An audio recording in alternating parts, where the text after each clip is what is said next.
هل تعلم أن في بعض المناطق في أفريقيا يتهم آلاف الأطفال بالسحر؟ وأن السحر الأسود يتغلغل في كل جانب من جوانب الحياة اليومية؟ ماذا عن كرة القدم؟ نعم، حتى كرة القدم ليست بعيدة عن تأثير السحر. تابع هذا الفيديو لتكتشف كيف تؤثر هذه المعتقدات على الملاعب والمجتمعات. الحديث عن السحر لا يتوقف في أفريقيا.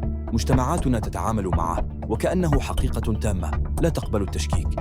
نعم، أنت لم تخطئ. السحر جزء أساسي من حياة العديد من الأشخاص في هذه القارة. لكن الأمر لا يتوقف عند هذا الحد. السحر منتشر في الدين، الحياة اليومية، وحتى في المباريات الرياضية. في جمهورية الكونغو الديمقراطية هناك آلاف الأطفال يتهمون بالسحر. يعتقد أنهم السبب في المصاعب الاقتصادية، الصراعات بين الفئات المختلفة، وحتى التفكك الأسري. وفي الماضي في مدينة جوما كان الأطفال يتعرضون للقتل، سواء عن طريق الرجم أو الحرق. لماذا؟ لأنهم مجرد ضحايا لمعتقدات قديمة. على الرغم من انتشار المسيحية والإسلام في أفريقيا، إلا أن بعض المعتقدات القديمة لا تزال حية.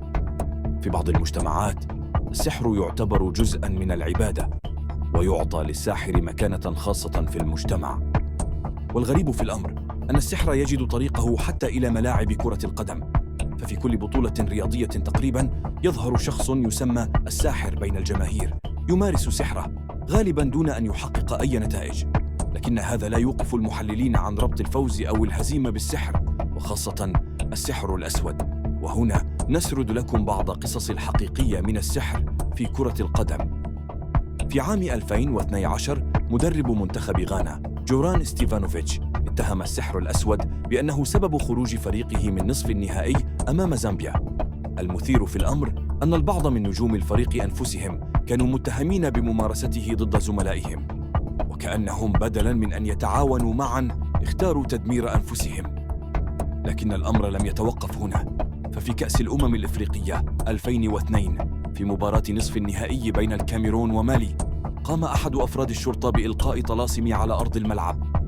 حاول مدرب حراس مرمى الكاميرون توماس نكونو منعه، لكن الأمور تصاعدت حتى تم اعتقاله لبضع دقائق. رغم ذلك فازت الكاميرون في المباراة لتثبت أن السحر لا قيمة له في النهاية.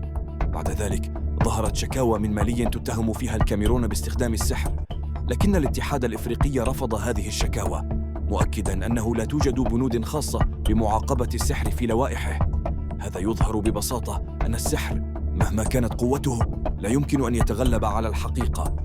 وفي نفس البطولة في مباراة مصر ضد السنغال، وجد الجهاز الفني المصري طلاسم وعظاماً تحت مقاعد البدلاء. المباراة انتهت بخسارة مصر، وغادر المنتخب البطولة في حالة سيئة. هل كانت هذه الطلاسم السبب، أم أن السحر هو مجرد شماعة نعلق عليها الفشل؟ السحر في أفريقيا ليس مجرد خرافة أو أسطورة قديمة، بل هو جزء من الواقع الذي يعايشه الكثيرون. حتى في كرة القدم، حيث تلعب الفرق في أجواء مشحونة بالقلق والتوتر، يجد السحر طريقه. لكن هل هو حقاً السبب في النجاحات والفشلات، أم أنه مجرد إلهاء عن الواقع؟ إذا أعجبك هذا الفيديو لا تنسى أن تضغط على زر الإعجاب وتشترك في القناة وتشارك الفيديو مع أصدقائك. وما رأيك في تأثير السحر على الرياضة؟ هل تعتقد أنه فعلا موجود أم مجرد خرافات؟ شاركنا رأيك في التعليقات. إلى اللقاء في الفيديو القادم.